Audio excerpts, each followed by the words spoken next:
নমস্কাৰ মোৰ বন্ধুসকল। আজি মোৰ ব্ৰইলাৰ মুৰ্গীৰ বয়স হৈছে 22 দিন আৰু 22 দিনত কেনেকুৱা দেখা হৈছে আপোনালোকে এবাৰ চাওক। জাষ্ট অলপ আগতে দানা দি উঠিলোঁ আৰু এতিয়া আৰু পানীবিলাক শেষ হ'ব আৰু অলপ পানী শেষ হ'লেই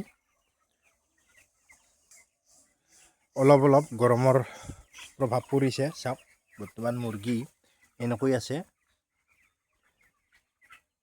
আৰু মোৰ এইবাৰ ফাৰ্মত ব্ৰইলাৰ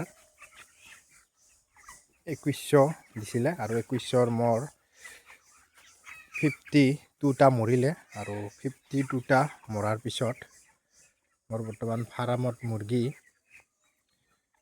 2100 কম হৈ আছে আৰু 2000ৰ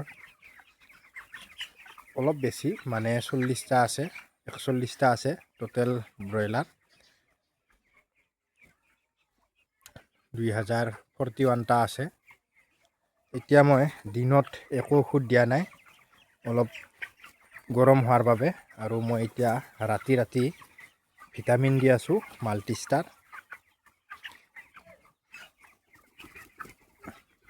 আজিৰ ভিডিঅ'টো কেনেকুৱা লাগিছে আপোনালোকে কমেণ্ট কৰি জনাব, আৰু যদি মোৰ চেনেলৰ ভিডিঅ' আপোনালোকে নতুনকৈ চাই আছে তেতিয়াহ'লে মোৰ চেনেলটো ছাবস্ক্ৰাইব কৰি ল'ব, যাতে এনেকুৱা ধৰণৰ ভিডিঅ' আপোনালোকে পাই থাকে। আজিলৈ এইখিনিয়ে।